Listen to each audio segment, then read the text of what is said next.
J'ai appelé cette conférence le verre ou le verre des origines à nos jours, donc un mélange d'histoire et de technique pour que, en quelque sorte, tout le monde y retrouve son compte.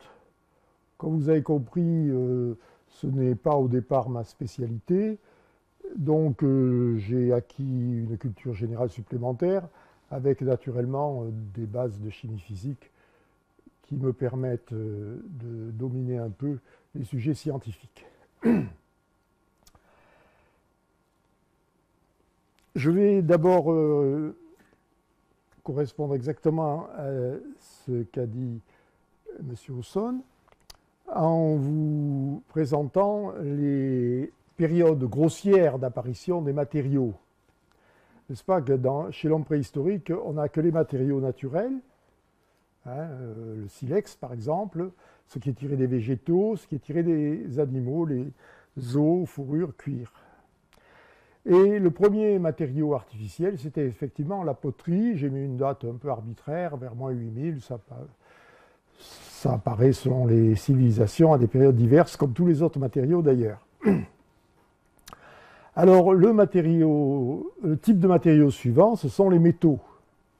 Les métaux apparaissent au Moyen-Orient pour le bronze et le fer, mais également en Afrique pour le fer, à peu près à la même époque, disons grossièrement vers moins 2000. Et le verre est le plus récent, finalement, des matériaux importants. Je l'ai mis vers l'an 0, vers l'époque de Jésus-Christ. En fait, c'est beaucoup plus tôt, mais les verres qui apparaissent plus tôt sont de la pâte de verre et d'un intérêt populaire à peu près nul, réservé à l'élite, comme on va le voir. Et le verre se met à être diffusé à partir de l'Empire romain, pour tout le monde. C'est un matériau qui, dès l'Empire romain, appartient à tout le monde. Naturellement, son importance a été soulignée, et on reviendra dessus, que ce soit dans le domaine de la vie courante et surtout dans le domaine des hautes technologies, comme l'optique et les communications à présent. Et depuis, d'ailleurs, il est apparu quelques nouveaux matériaux. L'essentiel, ce sont les plastiques et les semi-conducteurs, mais pas grand-chose de nouveau avant le XXe siècle. Sauf que, naturellement, le verre, comme les métaux, a été considérablement amélioré.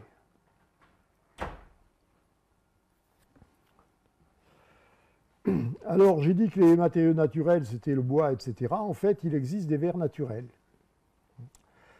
Mais les verres naturels à l'état de roches compactes sont assez rares. Il s'agit essentiellement de l'obsidienne. L'obsidienne est d'origine volcanique. Ce sont des silicates qui ne cristallisent pas, gardent leur aspect en quelque sorte pâteux, tout en devenant extrêmement solides. Ils donnent des cassures comme les verres courants, comme les bouteilles, des cassures qui peuvent être coupantes. Et les Aztèques au Mexique ont mis à profit ce caractère extrêmement coupant des cassures pour préparer des couteaux en obsidienne qui leur servaient à faire des sacrifices humains. On verra par la suite que les obsidiennes ne sont pas des roches extrêmement anciennes parce que, au cours des millions d'années et au contact de l'eau, elles finissent par se décomposer. Alors, il existe d'autres verres naturels. Un verre assez curieux, ce sont les fulgurites. Les fulgurites résultent des impacts de foudre sur les sables du désert, en Libye par exemple, et la pénétration de la foudre fait fondre la silice et donne des résidus vitreux. Lorsque l'on a une lave qui se solidifie, c'est un mélange intime de cristaux et de produits vitreux, et en surface, un aspect brillant qui correspond à un verre. Un phénomène assez curieux à Hawaï, où il y a des volcans qui se déversent directement dans la mer, est la formation de laine de roche. La laine de roche artificielle, bien qu'on l'appelle laine de roche, est un verre, c'est un silicate qui est fait artificiellement, mais il existe aussi à l'état naturel. Les ponces également ne sont pas cristallisées, sont des sortes d'éponges de verre. Donc voilà pour l'état naturel qui n'a pas beaucoup d'intérêt finalement courant. Et c'est le moment de parler donc de l'état solide naturel principal qui est l'état cristallin.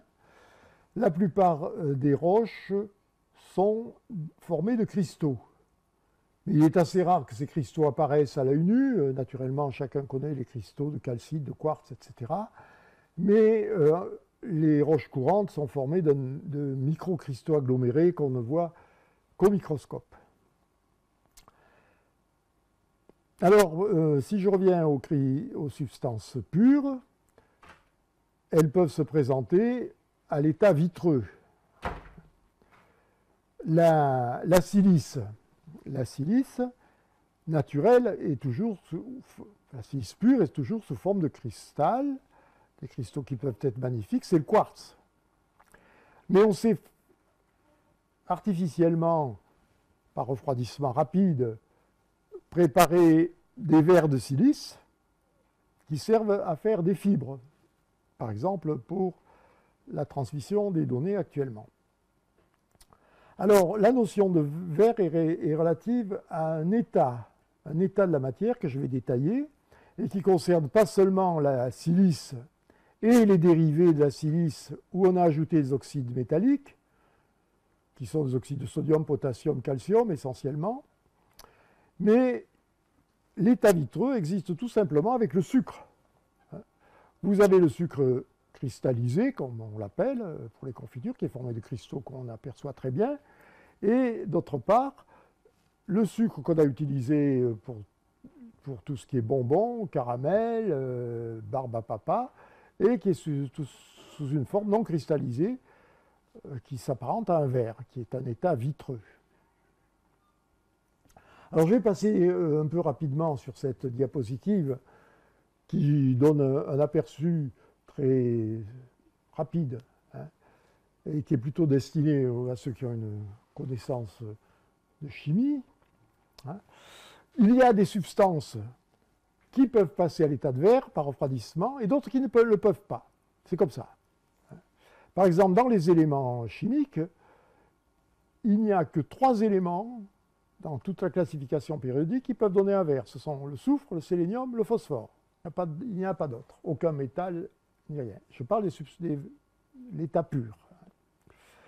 Alors, on relie ceci pour les produits organiques au rapport entre la température d'ébullition et la température de fusion. C'est-à-dire que plus le domaine liquide est large, température de fusion basse, température d'ébullition haute, par exemple les alcools ont un domaine liquide assez large, les glycols encore beaucoup plus, et bien plus il est facile d'en faire un verre en faisant un refroidissement rapide. Par exemple, 2 produits aussi voisins que ces 2 dérivés du benzène, qu'on appelle les xylènes, para et méta, le premier ne donne pas de verre, le para, et le deuxième, qui est moins symétrique, donne un verre, et ceci est lié à la largeur du domaine liquide. On retrouve la même chose pour 2 produits extrêmement voisins, 2 hydrocarbures qu'on connaît très bien, le benzène et le toluène. Le benzène a un domaine liquide assez étroit, 80 degrés à peine. Le toluène a un domaine liquide 2 fois plus large. Eh bien, le toluène donne un verre et pas le benzène. Vous voyez donc la possibilité de donner des verres reste quand même assez large pour beaucoup de produits, en particulier pour les mélanges. Par exemple, lorsque le miel est une substance qui est pratiquement vitreuse, ou presque vitreuse, si on le refroidit, il devient vitreux, mais par contre, à la fin de l'hiver, on le retrouve cristallisé. Alors, pour préciser les choses sur le verre, il faut déjà parler de la surfusion. Tout le monde sait que la glace fond à 0 degré, et inversement que l'eau se congèle à la même température. Ah, ça, c'est pas tout à fait vrai. Si on refroidit de l'eau très pure, eh bien, elle ne se congèle pas. Elle ne se congèle pas, hein, en tout cas, si on la refroidit vers moins 5, moins 10 degrés, elle reste dans un état instable. Si par hasard on met un bout de glace dedans, ou même un petit bout de poussière, de cailloux, elle cristallise brutalement. Ce phénomène était appelé un retard à la fusion, on l'appelle surfusion. Donc, vous avez l'eau, par exemple, à 25 degrés, est un liquide stable, que rien ne permettra de changer, sauf si on le refroidit, bien sûr, tandis que l'eau à moins 10 degrés est un liquide métastable. La moindre chose, c'est il va se tomber en cristal, se refroidir brutalement, et la température reviendra à 0 degré, bien sûr. Alors ceci est donc une première amorce vers le verre. Qu'est-ce qui se passe si on refroidit beaucoup? Dans le cas de l'eau, on ne peut pas dépasser moins 40 et dans tous les cas, ça va cristalliser. Il y a une petite réserve parce que on a réussi à préparer des verres avec de l'eau dans des conditions extrêmes de vitesse de refroidissement. Mais on laisse tomber. J'ai donc mis ici quelques petites questions que vous avez vues. Donc, au-delà de la surfusion, pour certains produits seulement, eh bien, la nature du liquide change. Lorsque vous refroidissez un liquide qui est surfondu, ses propriétés ne changent pas tellement. De l'eau à moins 10, ça ressemble exactement à de l'eau à 0. Elle est un peu plus visqueuse, il y a des toutes petites nuances. Si je prends donc une propriété physique, par exemple le volume, hein, il y a un moment où le volume va diminuer brutalement, mais pas quand même selon une cassure parfaitement définie. Il y a continuité entre le liquide et ce qu'on appellera le verre. Ce qui change, ce n'est pas seulement le volume, mais la viscosité. Dans un intervalle de température très étroit, ce qui était un liquide qui était mobile devient un solide extrêmement dur. On a donc un critère de viscosité. Ce critère de viscosité, c'est des milliards d'unités de viscosité, qu'on appelle les poises. Hein, et à partir d'une certaine valeur de la viscosité, on admet que c'est un verre. Les propriétés du verre sont très proches de celles du cristal, mais par exemple, le volume est toujours un petit peu plus grand que celui du cristal. Alors, ce qui est remarquable, c'est la continuité donc, du liquide jusqu'au verre.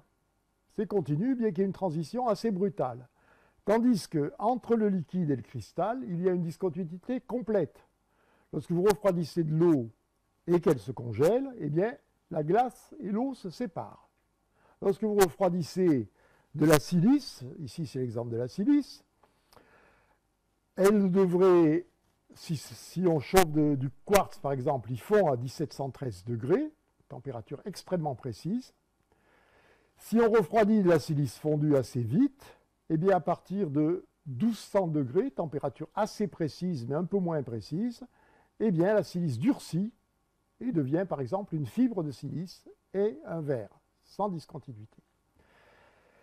L'intérêt du verre courant, c'est de faire abaisser considérablement cette température. Au lieu de 1200, ce sera vers 600. Au lieu de 1700, ce sera vers 1000.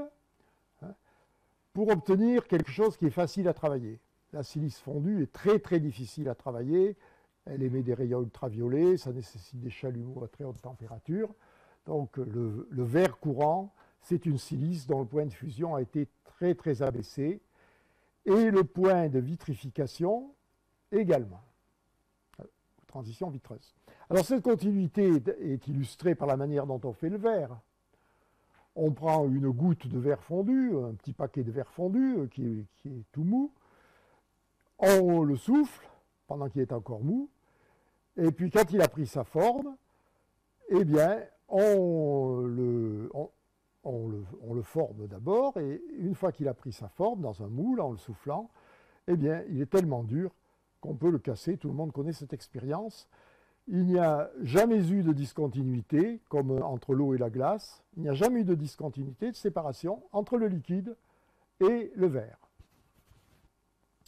Ça a été pris dans une verrerie en Espagne. Il y a des traditions du verre à peu près dans tous les pays du monde, au moins en Europe. Alors, au point de vue des atomes ou des molécules, pour simplifier, on a représenté les molécules comme si elles étaient des sphères.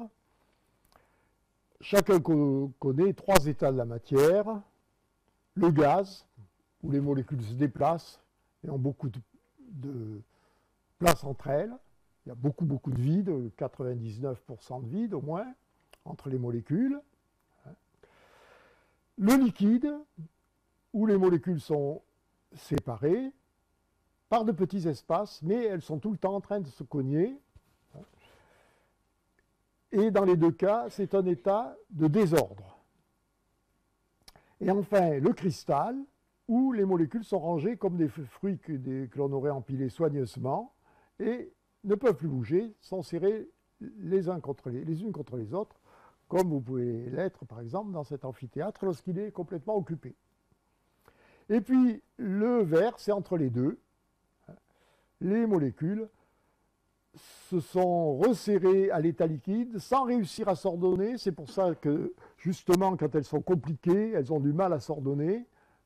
Et qu'au lieu de s'ordonner, elles restent figées, entrecroisées n'importe comment. Alors, on appelle ces 3 états des états d'agrégation. Il en existe d'autres, plus ou moins ordonnés ou désordonnés, mais ça sort complètement du sujet. Le principal état de la matière, en dehors des états classiques, gaz, liquide et cristal, ou solide courant, eh bien, ce 4e état, c'est justement le verre. Voici quelques objets. Ces objets, dans ces objets, il y en a un qui paraît être fait de verre transparent. Eh bien, c'est justement faux. C'est pris au Louvre, je pense. Et c'est un immense cristal de quartz qui a été soigneusement taillé et qui donne exactement l'aspect du verre. Le deuxième objet qui n'est pas fait de verre, mais là ça apparaît clairement, c'est du mica qui est formé de lamelles superposées, des lamelles à 2 dimensions qui sont naturellement bien ordonnées et qui sont des cristaux. Et les autres objets sont des verres qui ne correspondent pas trop à notre conception de tous les jours. Ce sont des pâtes de verre, on dit également. Pâtes de verre anciennes. Ici, c'est un objet qui doit dater du 3 ou 4e siècle avant Jésus-Christ, de l'époque hellénistique. On reverra ce collier. Et là, vous avez des objets modernes. Et enfin, à gauche, un verre naturel, naturellement, qui doit provenir du Mexique. Alors, je reviens sur la composition du verre. Le constituant principal du verre courant, on oublie complètement les verres qu'on pouvait faire avec du sucre ou d'autres matériaux. Il y en a beaucoup, mais très peu ont des applications pratiques. Les verres courants sont toujours à base de silice. Voilà des verres que vous connaissez. Par exemple, les verres plats ou creux, ce sont des compositions typiques. Eh bien, c'est 71% de silice. Et le reste, ça peut être les oxydes de sodium, qui correspondent à la soude, de la soude qui a perdu son eau. On les obtient avec du carbonate de soude, en fait. On met toujours du carbonate de soude dans la silice pour la faire fondre, dans le sable. Ou bien, ça peut être du potassium, mais ça ne s'emploie plus guère parce que le potassium est beaucoup plus cher que le sodium. Et en général, il y a de la chaux, oxyde de calcium. Et tout ceci, au départ, ce sont des carbonates. Mais quand on mélange des carbonates et de la silice, du sable, le sable c'est la silice, eh bien les deux, en fondant, font partir le dioxyde de carbone vers 12 ou 1300 degrés, qui part de l'atmosphère, qui s'ajoute à tout le reste.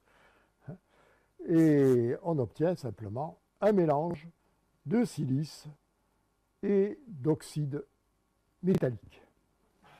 Alors la qualité du verre dépend beaucoup de la composition.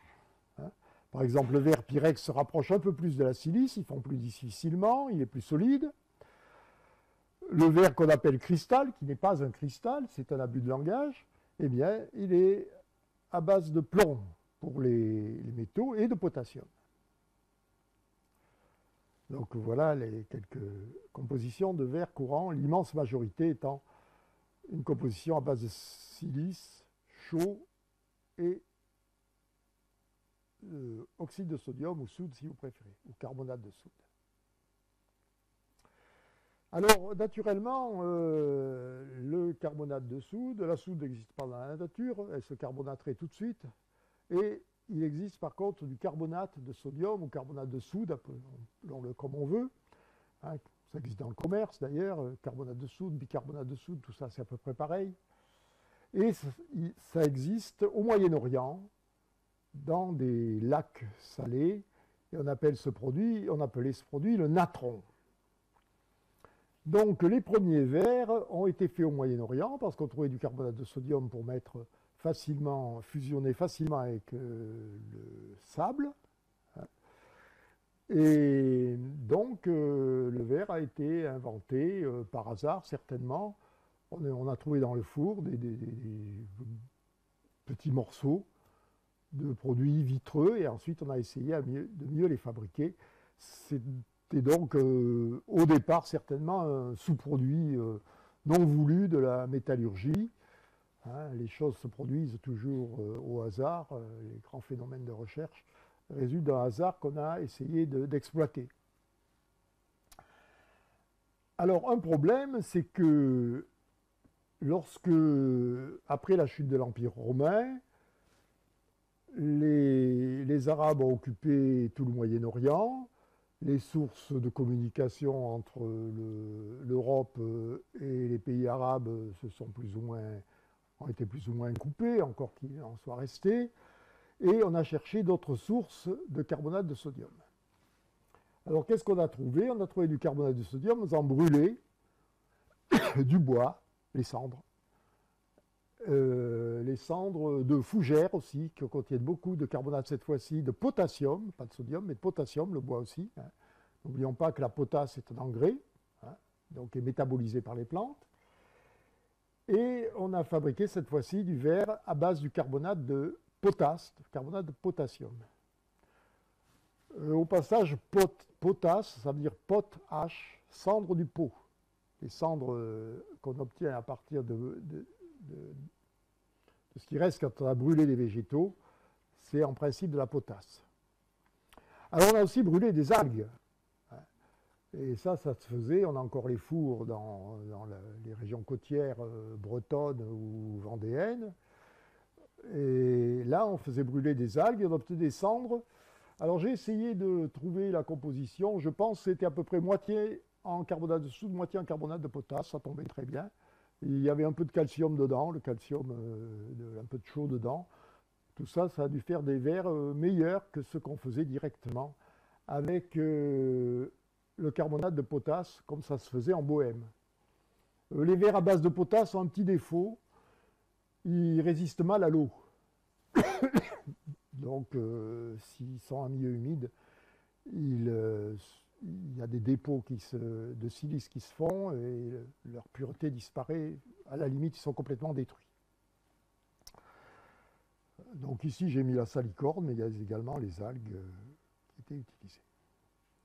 Alors, en 1790, Nicolas Leblanc a inventé un procédé chimique, hein, qui consomme du charbon et de l'acide sulfurique, c'est pas très propre tout ça, et qui a permis de fabriquer à l'échelle industrielle du carbonate de soude.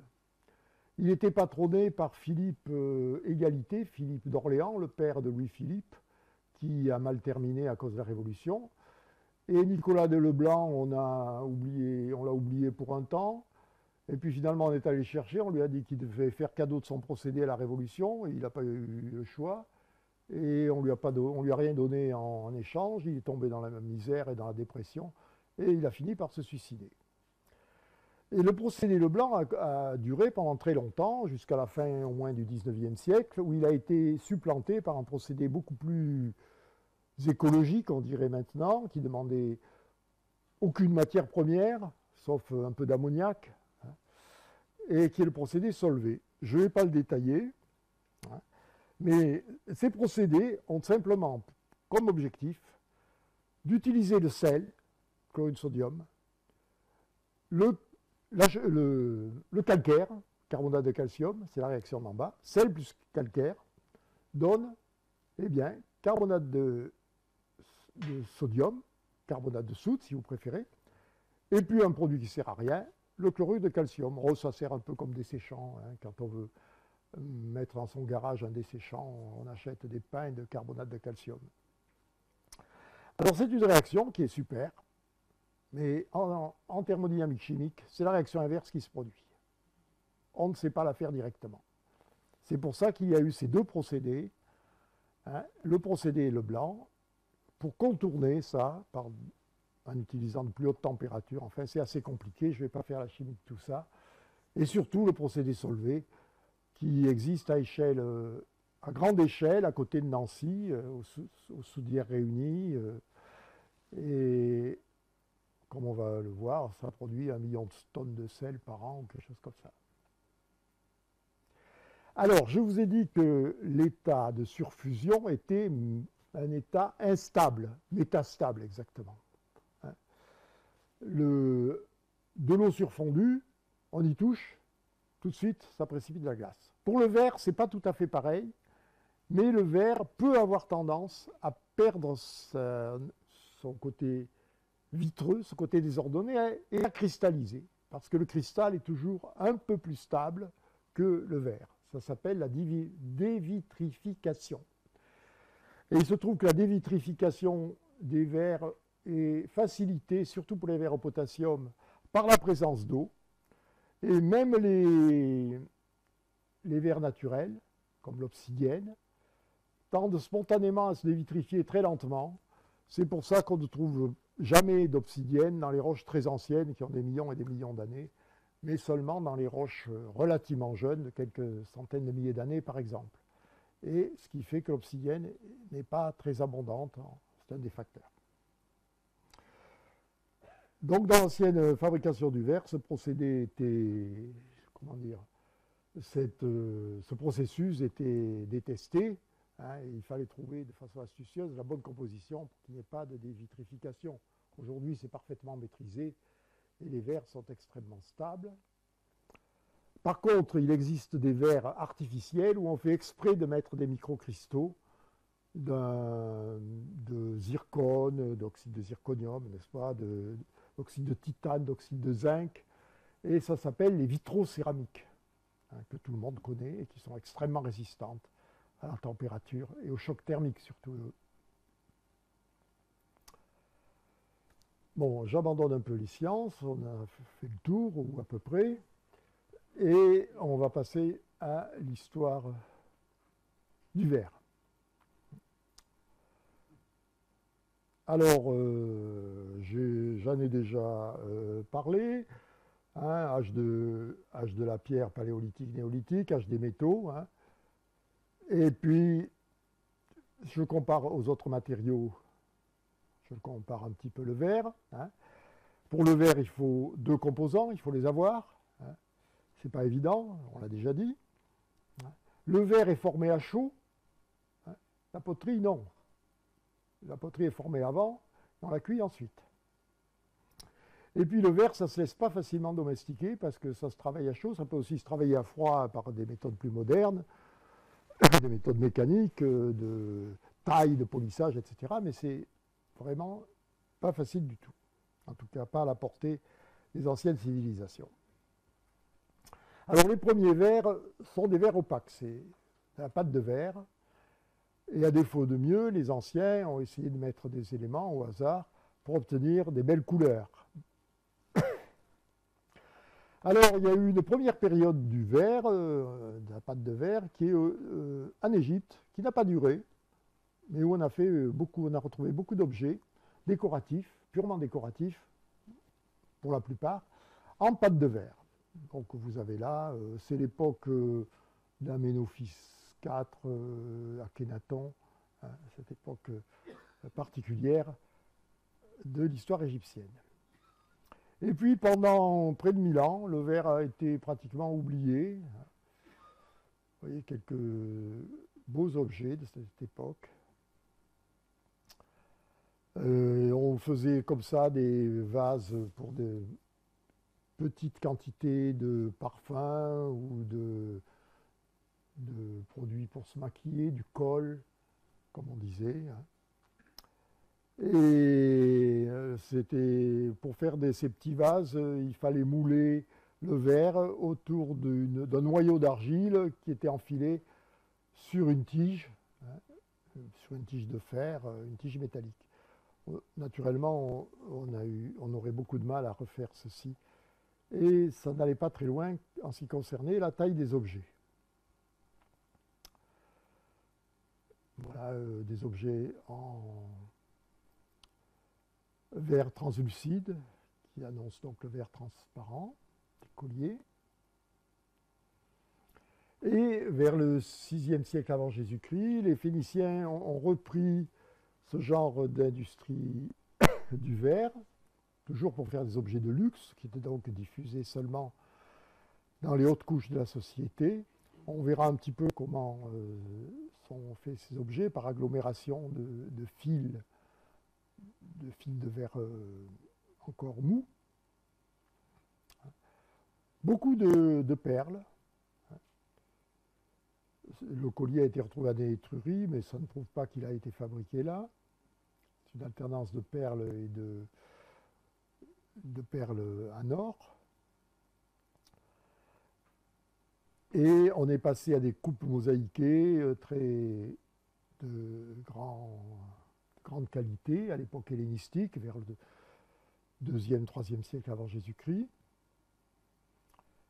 Et j'en profite pour parler du verre mosaïqué romain, où l'on faisait d'abord des ébauches que l'on recoupait, recollait. Donc un travail extrêmement fin et délicat. Vous avez ici différents motifs de ce long collier. Donc cette technique dite mille fiori a été très répandue et puis s'est retrouvée ensuite à l'époque des verres plus modernes au XVIe siècle. Verres mosaïqués romains, ici, ce sont des échantillons qui ont été photographiés au musée du Vatican, toujours avec des tiges de verre de différentes couleurs.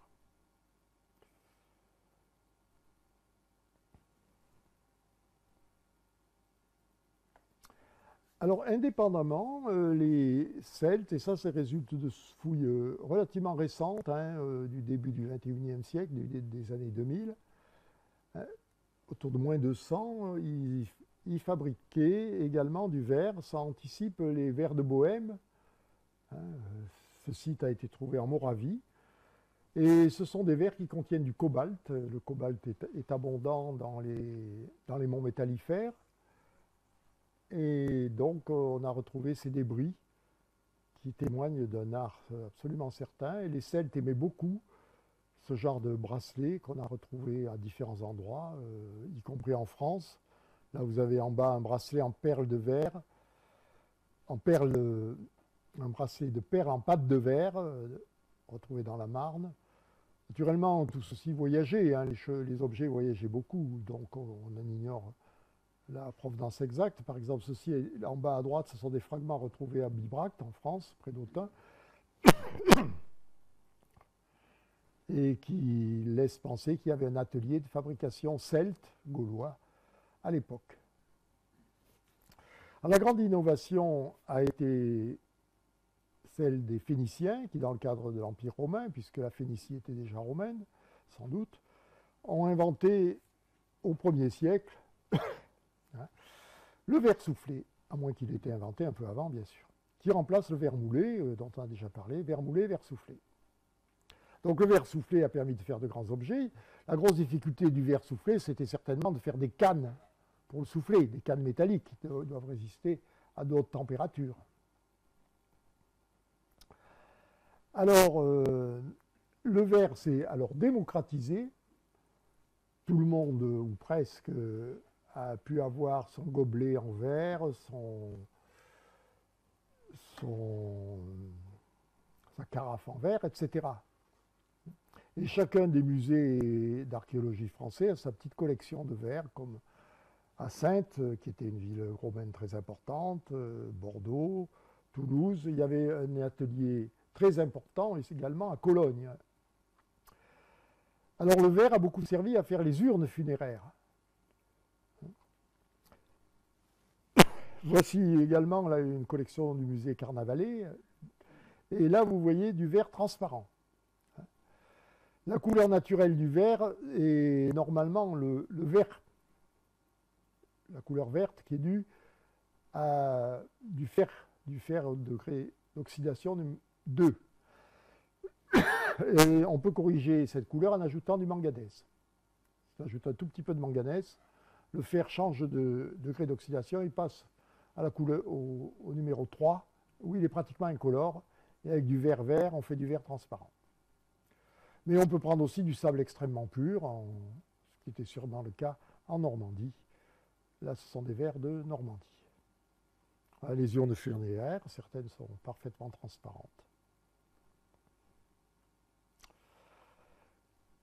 Et dans la période tardive de l'Empire romain, au IIe, IIIe siècle, on a développé des verres très artistiques. Ici, ce sont des verres du musée de Metz, avec ce vase avec 2 têtes. Voilà des verres opaques, de pâte de verre, qui rappellent ce qu'on avait vu auparavant. Des verres artistiques de différentes provenances. Par exemple, celui-ci est particulièrement élaboré. Et l'accomplissement le plus extrême de l'art du verre à l'époque romaine, ce sont la coupe en cagé, qu'on appelle diatrette, qui a été produite à l'atelier de Cologne. Également ces verres qui apparaissent de 2 couleurs selon la façon dont on les éclaire, vert ou rouge, coupe de liqueur qui se trouve actuellement au British Museum. Et également le verre de Portland, qui résulte du plaquage de verre blanc du style camé sur du verre noir. La Rome chrétienne a commencé à changer la destination du verre et en a fait en particulier une destination religieuse. Les motifs religieux sont souvent collés à la feuille d'or, qui est une technique nouvelle qui appartient plutôt à la Rome chrétienne et qu'on retrouvera dans l'islam. Également, naturellement, le style camé, comme dans le verre de Portland. Alors, je passerai rapidement sur le verre islamique, où l'islam a fait des pièces magnifiques en héritant de l'Empire romain et des verres de Byzance. Voilà du verre islamique ancien, avec les fils qui ont été collés et qu'on retrouvera dans la verrerie typique du Moyen-Âge, en Europe. Et également le verre émaillé. Le verre émaillé dans les lampes de mosquée. Vous avez là une série d'objets très, très, très élaborés. Alors, l'islam ne représente pas les animaux, très peu les plantes, mais par contre, il y a des écritures magnifiques. Et j'ai mis la citation, qui n'est certainement pas écrite en entier, et que j'ai vu traduite, « Dieu est la lumière des cieux et de la terre », etc. Et qui est l'inscription qui figure sur cette lampe de mosquée. Alors que se passe-t-il au Moyen-Âge? Eh bien, il n'y a plus de clientèle pour acheter des verres de grande qualité. On s'intéresse moins à l'art. On va s'intéresser plutôt à l'art dans le sens religieux, mais ça viendra plus tard. Au point de vue religieux, on pense plutôt aux mosaïques à l'époque, comme les mosaïques de Ravenne, qui contiennent des tesselles en verre. Dans les mosaïques qui sont les mosaïques murales, il y avait des tesselles en pierre et des tesselles en verre également, qui les rendent très brillantes. je n'en ai pas mis ici, mais ça existe. Donc le verre de l'époque mérovingienne, c'est du verre utilitaire. Ça correspond au verre utilitaire romain avec les mêmes techniques. Donc, abandon de toutes ces techniques de moulage, de gravure, etc. Et par contre, maintien des ateliers courants. On a retrouvé ces verres dans les tombes. Puis un beau jour, l'Église s'est aperçue qu'il ne fallait pas mettre d'objets dans les tombes. Donc on ne retrouve plus rien. À l'époque carolingienne, on a énormément de mal à trouver des verres d'époque carolingienne. Les gens en ont conclu que le verre avait été abandonné pendant un temps à l'époque carolingienne. C'est certainement faux. Ça a continué, mais on n'a plus beaucoup retrouvé. Donc il y a la renaissance du Moyen-Âge proprement dit, après le Haut Moyen-Âge qui se termine vers l'an 1000, en gros. Tout repart et les verriers constituent une profession privilégiée. Des gens extrêmement respectés, presque l'égal de la noblesse. Et là, il y a quelques représentations qui proviennent de manuscrits des fours de l'époque médiévale. Et puis on s'intéresse de nouveau à des objets plus élaborés, avec des fils collés par exemple. Et finalement, au XIVe siècle, on arrive à des verres qui correspondent déjà à des verres de très grande qualité, comme les verres de la Renaissance. Alors j'ai parlé de la mosaïque qui se répand énormément à Byzance, qui se répand à Venise. Par contre, en Occident, il apparaît le vitrail. Le verre à vitre apparaît dès l'époque romaine. À Pompéi, on a retrouvé beaucoup de vitres. On a retrouvé des cargaisons de verre destinées à être importées dans les navires, dans les épaves qu'on a trouvées. Et à Rezé, à côté de Nantes, on a trouvé des fragments de vitrail à d'autres endroits, des ruines d'une basilique du VIe siècle. Mais du vitrail simplement fait de verre de couleur, sans motif. Alors les couleurs, d'où viennent les couleurs? Eh bien, des métaux que l'on met en plus du sodium, du potassium, du calcium, qui sont parfaitement incolores, eux. Alors, ces métaux sont souvent des métaux dits de transition. On retrouve à peu près les mêmes solutions que dans les solutions aqueuses. Par exemple, le fer dans l'eau, le fer dit fer 2, sel de sel ferreux sont verts dans l'eau, et bien ils sont verts dans le verre. Par contre, le fer 3 est presque incolore dans l'eau, et bien il est presque à peu près incolore dans le verre. Et puis il y a d'autres éléments, comme l'or, le cuivre, qui eux restent à l'état métallique dans le verre. Ils ne sont pas oxydés, ne sont pas des ions. Et ils donnent des couleurs extrêmement intenses, liées à des atomes isolés, ou plutôt rassemblés en petits groupements, sous forme colloïdale. Et puis également des couleurs qui sont dues au soufre, au sélénium. Donc des facteurs de coloration innombrables. Toutes les terres rares, pas toutes, mais une grande partie des terres rares, l'uranium, sont des facteurs de coloration du verre. Alors, on a donc créé le vitrail pour raconter les histoires de la Bible, du Nouveau Testament.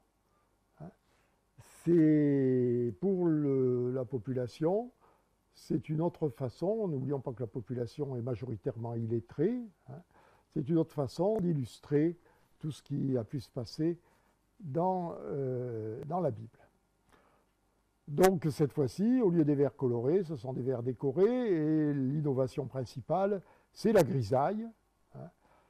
Après avoir découpé les pièces en verre coloré, eh bien on ajoute au-dessus un mélange qui a la propriété d'adhérer au verre et au point de se vitrifier avec lui en recuisant. Et puis finalement, on a ensemble les différents éléments avec des joints en plomb, et on consolide tout par des barres de fer, et finalement on obtient un vitrail. Ça, c'est un morceau de vitrail de Chartres, poisson qui représente Jésus-Christ. Au XIVe siècle, on a de nouveaux colorants, et en particulier le jaune d'argent, qui se trouve extrêmement répandu dans les vitraux du XIVe, XVe, XVIe siècle. Et le vitrail, au départ, est religieux, et ensuite, il s'étend à l'art profane de façon limitée. Mais, par exemple, au château de Chantilly, il y a une série, je crois, d'une quinzaine de vitraux qui sont une véritable bande dessinée et qui racontent toute l'histoire de Psyché. Et là, ce sont des couleurs à l'argent. Et puis, à l'époque plus moderne, on fait de véritables peintures. Ceci provient de l'atelier de Sèvres, où on a une décoration extrêmement compliquée. Au XIXe siècle, alors donc entre le XVIe et le XIXe siècle, le vitrail est plus ou moins abandonné. Hein. Si vous regardez les églises baroques, bien souvent, il y a simplement des vitres transparentes. Et dans le cadre du regain du goût du Moyen-Âge, au XIXe siècle, nous avons Adolphe Steinheil qui restaure des vitraux, les vitraux de la cathédrale de Laon, en mettant par exemple ce médaillon qui s'inspire en même temps du Moyen-Âge et qui a visiblement une facture beaucoup plus moderne en même temps. Donc le XIXe siècle renoue avec le vitrail, hein, et en particulier l'école anglaise pré-raphaélite, qui est bien connue en peinture, s'est intéressée au vitrail avec Edward Burne-Jones, qui est un peintre bien connu, et qui a fait ces vitraux tout à fait originaux, assez naïfs en même temps, de la fin du XIXe siècle. L'Art nouveau, naturellement, alors là, je passe pratiquement à l'époque moderne. Hein. Nous avons les vitraux de l'Art nouveau avec Tiffany à New York. Hein, de nouveau Tiffany.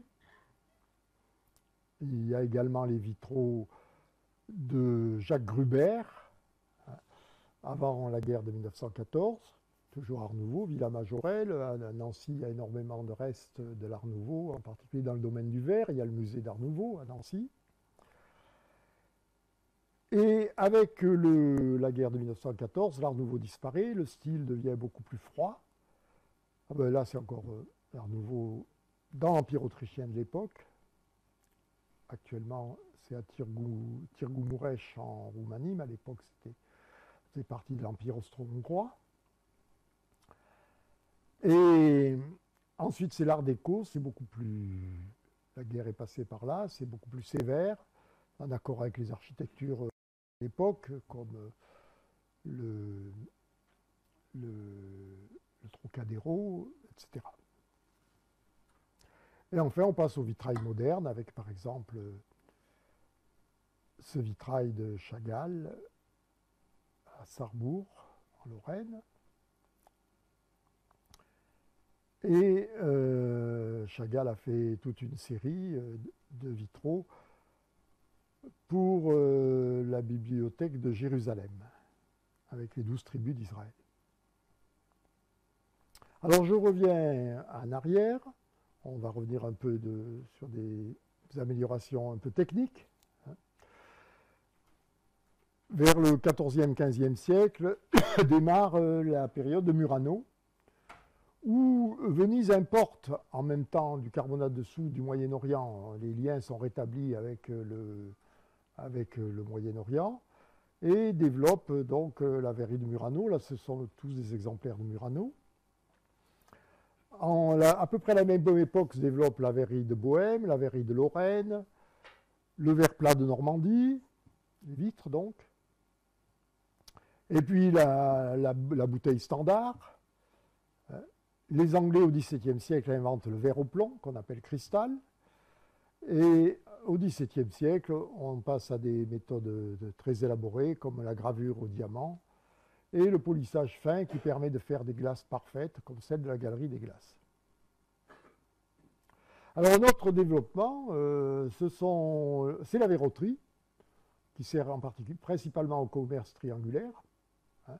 On vend ça à l'Afrique noire, qui un échange vend des esclaves et on récolte le coton, hein, c'est bien connu, donc un trafic par exemple à Nantes. Et la verroterie renoue avec les traditions antiques. Et puis les sulfures, hein. On a aussi le strass, verre de très haut indice, qui imite parfaitement, enfin presque parfaitement le diamant, les bijoux en strass qui existent encore actuellement. Alors, dernier développement dans ce sens, c'est le cas des frères Blaschka. Les frères Blaschka étaient des verriers de l'actuelle République tchèque, mais à l'époque c'était en Autriche-Hongrie. Et ils ont développé des fleurs, des feuilles, etc., qui sont des imitations parfaites de la nature et qui étaient destinées à des musées. Et ce n'est pas les frères Blaschka, c'est Léopold Blaschka et son fils. Ils ont travaillé pendant à peu près 75 ans, de 60 jusqu'à 1935, 1860-1935, et leurs collections les plus remarquables sont les collections d'invertébrés marins. Les invertébrés qu'on n'arrivait pas à conserver dans le formol, les couleurs disparaissaient, etc. Alors ils en faisaient des copies qu'ils ont vendues à un très grand nombre de musées, des musées à Londres, à Liège, à Genève et beaucoup en Amérique. Corning Glass Museum, Boston, enfin bon, peu importe. Alors vous voyez des choses absolument extraordinaires, des radiolaires qui ont été recopiés, des pieuvres, etc.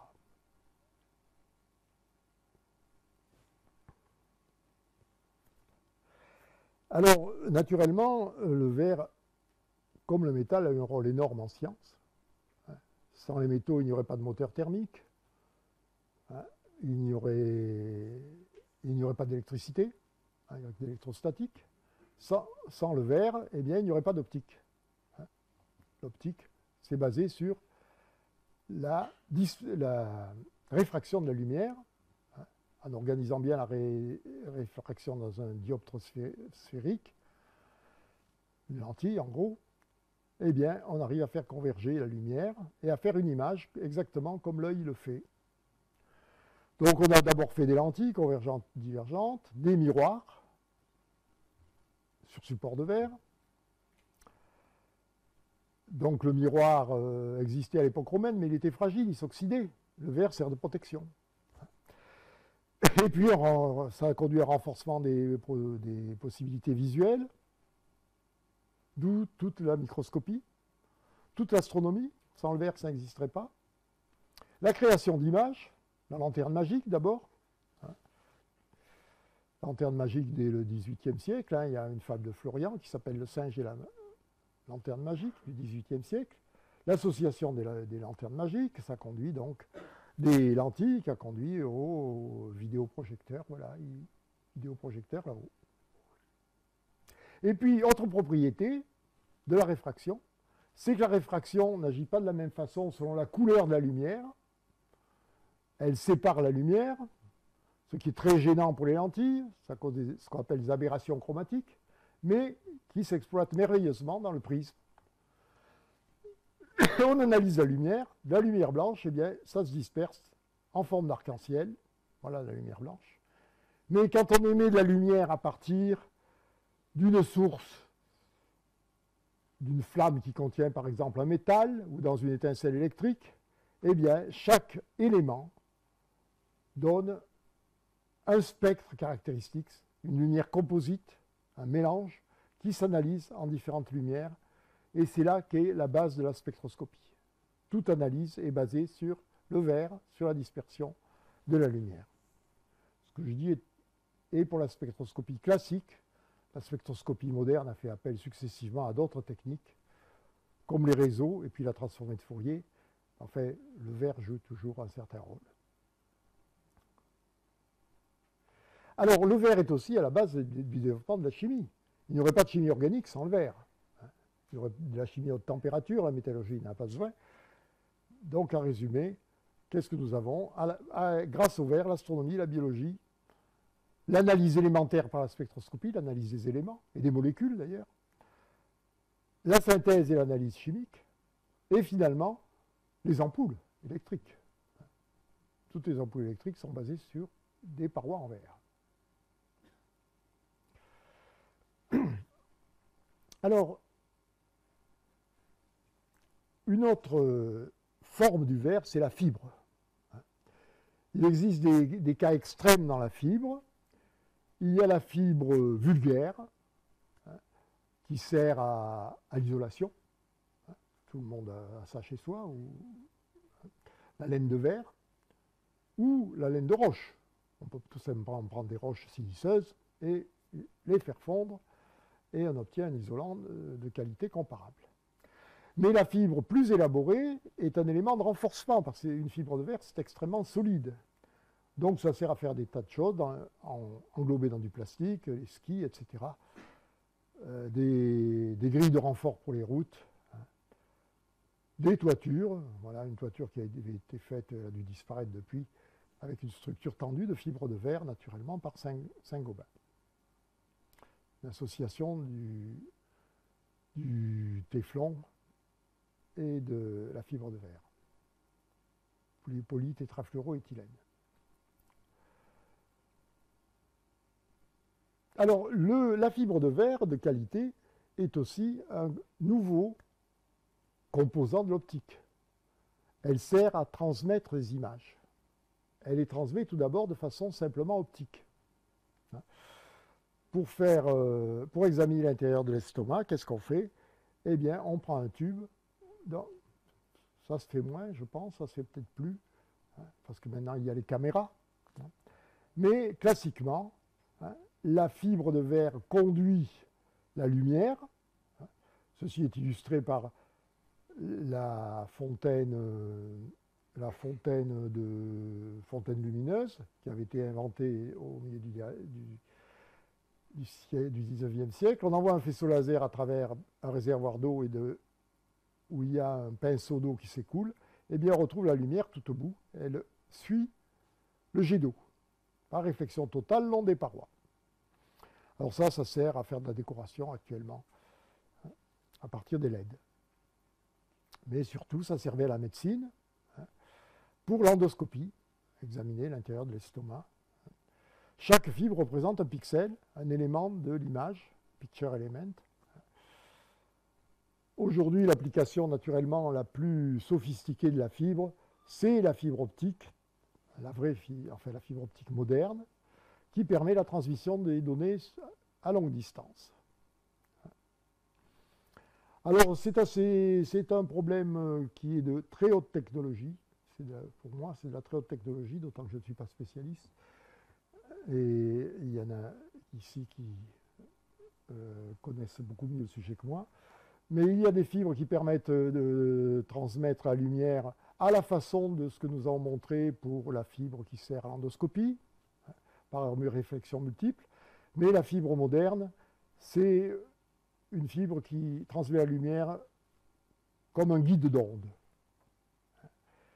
Ce sont les fibres monomodes qui sont formées d'une partie qui est tout simplement de la silice, et l'intérieur, c'est de la silice enrichie en germanium, qui a un indice de réfraction un peu plus élevé et qui permet d'éviter que la lumière se disperse sur les côtés.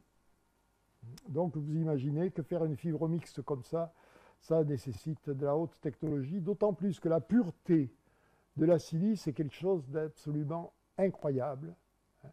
Ce sont des puretés de l'ordre d'une partie par milliard d'impuretés nocives, d'impuretés colorées, c'est-à-dire de l'ordre d'un microgramme par kilo de verre. Alors ces fibres transmettent la lumière sans trop d'altération sur des épaisseurs qui peuvent atteindre 100 km. Lorsque j'ai compris ça, je me suis dit, mais c'est quelque chose d'incroyable, d'impossible. Moi qui avais l'habitude de la spectroscopie, ou quand on a de la spectroscopie infrarouge avec un solvant qu'on appelle le tétrachlorure de carbone, au bout d'1 centimètre, ça commence à être pas mal opaque. Et là, on a des transparences autant que le vide, ou presque sur 100 km d'épaisseur, comme s'il n'y avait rien. Alors on utilise une lumière infrarouge en fait. Vous avez là la coupe, hein, une fibre. Hein, il y a le cœur, il y a la fibre elle-même, une résine, une protection. Et on met comme ça un certain nombre de fibres en paquet pour former un câble qui permet de transmettre l'information à des taux de débit au point de vue nombre de bits, mégas, gigabits, etc., à des vitesses beaucoup plus élevées que tout ce qu'on sait faire avec les câbles métalliques. Alors, les nouveaux verres,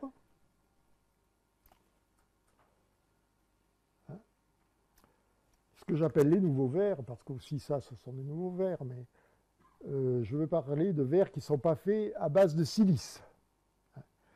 Il y a ceux qui contiennent encore du silicium, mais au lieu d'être oxydé, il est fluoré.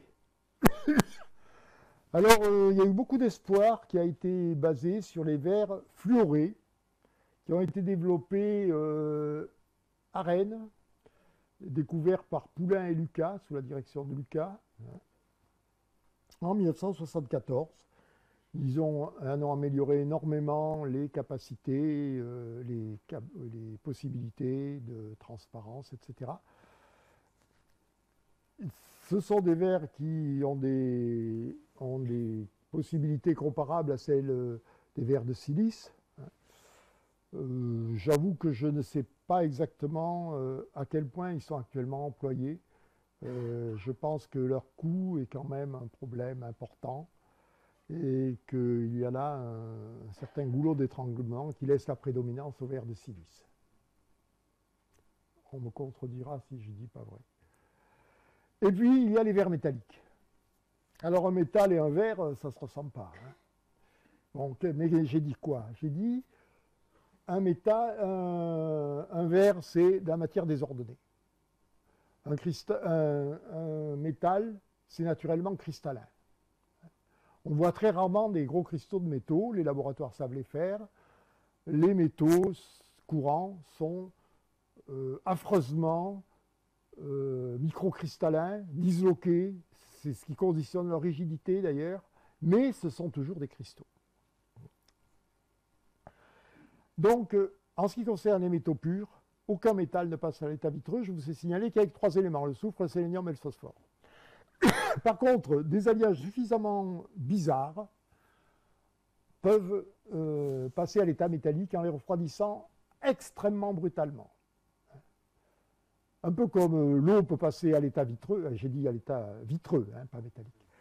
Ils peuvent passer à l'état de verre en les refroidissant extrêmement vite, de l'ordre de 1 million de degrés par seconde. Évidemment, 1 million de degrés, ça n'existe pas, mais de l'ordre de 1000 degrés à 1 millième de seconde, voilà, du verre fondu qu'on projette sur un disque froid pour qu'il passe à l'état de verre.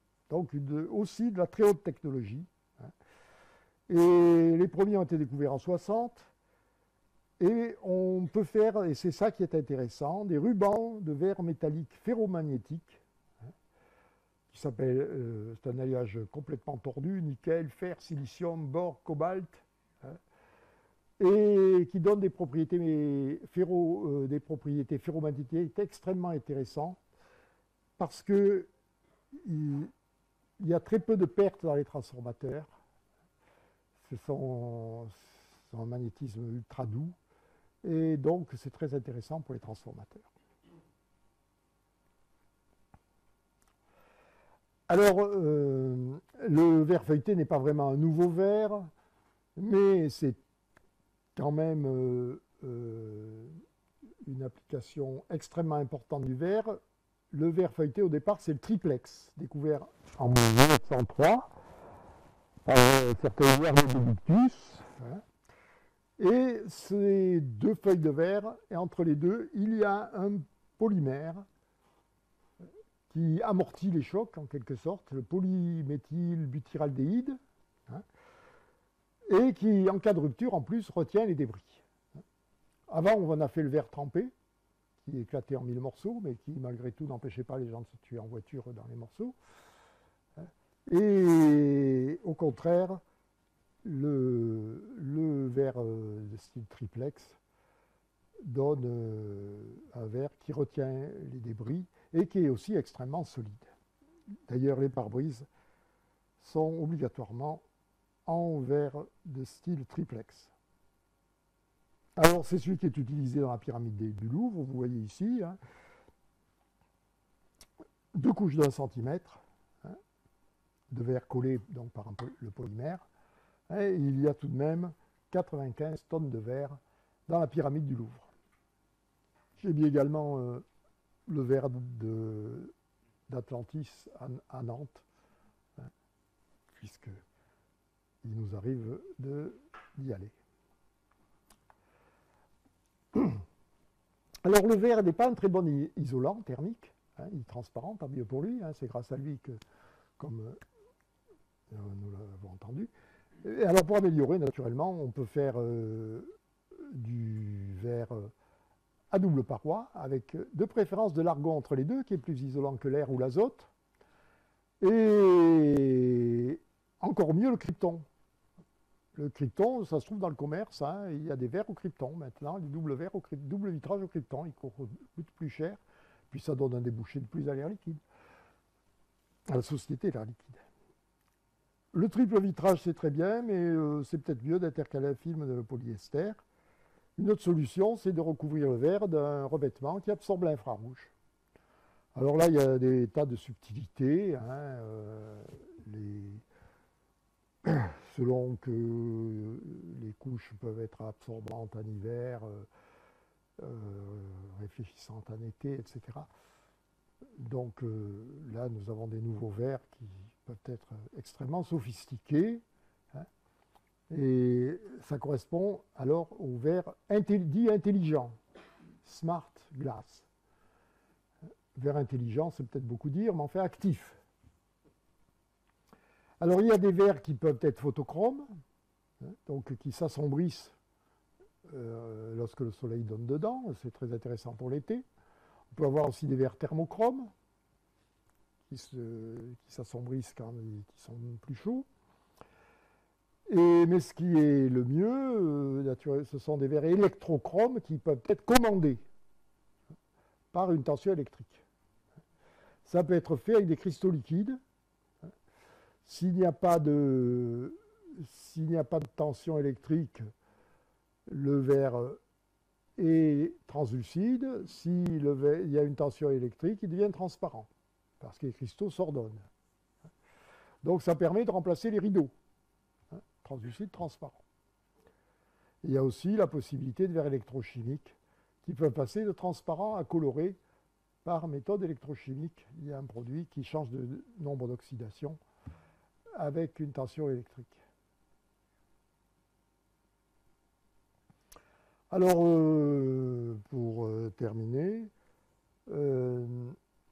là, je vous ai présenté en fait ces diapositives, donc je passe rapidement. Simplement, j'insiste sur le fait que à la fin du 19e siècle, il y avait de nombreux producteurs de verre artistique, qui est un peu passé de mode actuellement, encore que les galets se vendent très cher. La production était beaucoup en Lorraine, et actuellement il reste pas mal de verreries en Lorraine, Galets à Nancy, Lalique à Paris. Vous avez ici Marino, qui autant que je sache a dû disparaître, Goupy, et puis Dôme qui existe toujours à Nancy, il y a un musée Dôme à Nancy, allez les visiter si vous pouvez. Tiffany à New York. Et pour terminer, je crois qu'après c'est terminé, oui, ça commence à être... Oui, ben, j'en ai fait pas mal. Hein. Voyons un peu l'industrie du verre. Là, on passe à l'échelle supérieure. Comment se fait le verre? Je l'ai déjà dit, c'est le procédé Solvay. Hein. On a au départ, comme matière première, le sable. Attention, c'est une matière première qui est de plus en plus épuisable. On se plaint de la disparition du sable de qualité, au moins. Et puis, les carbonates. Hein. Et tout, dans les carbonates, actuellement, part du carbonate de calcium, qui est tout simplement la roche calcaire. Là, on en a tant qu'on veut. Et il se trouve que dans l'est de la France, eh bien, il y avait des roches calcaires et la troisième matière et du sable. Et la troisième matière première, c'est le chlorure de sodium, qui permet de transformer le carbonate de calcium en carbonate de soude ou carbonate de sodium, procédé Solvay. Alors pour une tonne de verre, il faut tout de même 240 kg de sel si on fait le bilan chimique. C'est-à-dire que quand on voit que l'ordre de grandeur de la quantité on va voir qu'il y a 5,5 millions de tonnes de verre produits en France, eh bien là-dedans il y a le recyclage, mais enfin il faut quelque chose de l'ordre de grandeur de 1 million de tonnes de sel pour produire autant de verre. Ce ne sont pas les salines de Guérande qui vont nous donner 1 million de tonnes de sel, même si le sel de Guérande a une excellente réputation. Donc le sel, c'est du sel de mine. En fait, il n'y a plus de mine, c'est obtenu par pompage. Tout près de Nancy, il y a d'énormes gisements de sel. Donc on retrouve toujours la Lorraine avec l'industrie à grande échelle du sel. Alors le bilan énergétique. Il y a deux sources pour le verre. Il y a les matières premières que j'ai citées, sable, sel et calcaire, et il y a aussi le verre recyclé, trié, broyé. Alors naturellement, le tri, c'est pas rien, parce qu'il faut essayer qu'il soit complètement débarrassé de tout ce qui est gênant, essentiellement les céramiques, mais aussi les métaux, les plastiques. Les céramiques sont très gênantes dans le verre. Elles restent dedans et ça va. Ça va pas du tout. Alors, j'ai reporté les deux types de verres, enfin les quantités de matières premières qu'on utilise et d'énergie qui sont nécessaires pour fabriquer le verre avec ces deux méthodes, soit les matières premières originales, soit le verre recyclé, le calcin.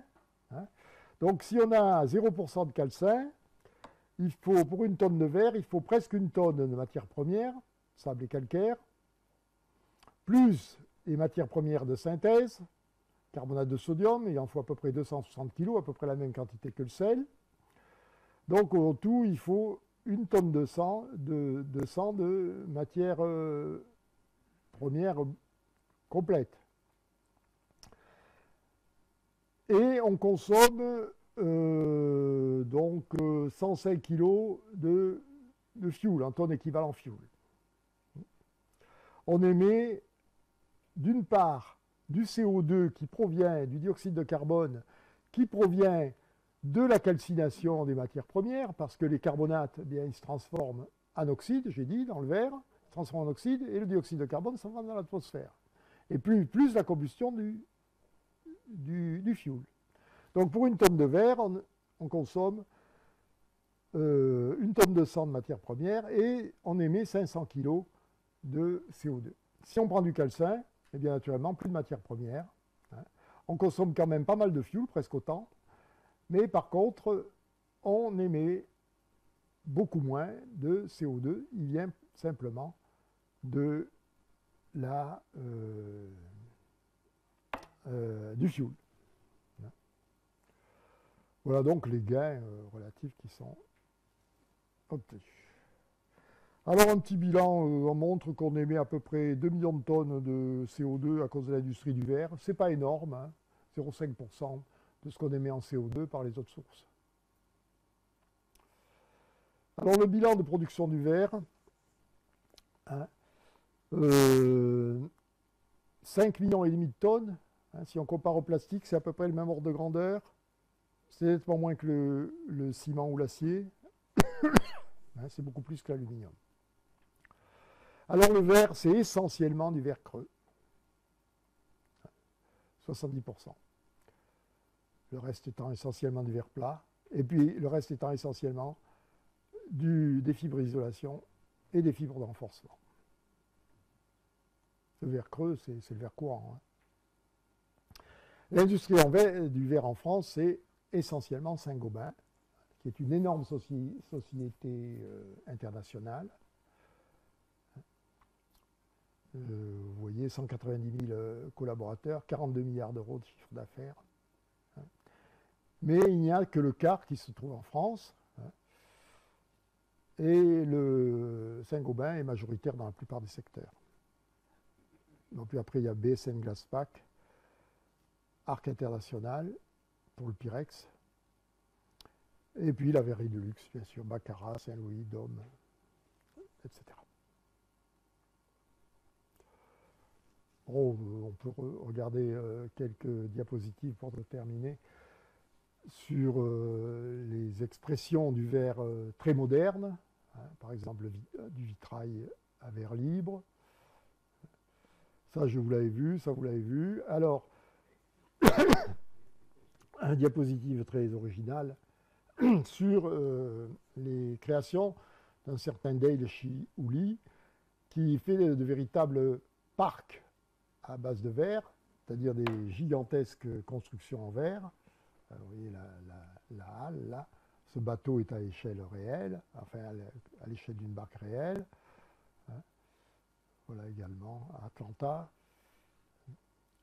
Donc quelques créations récentes. Voilà, je vous remercie de votre attention.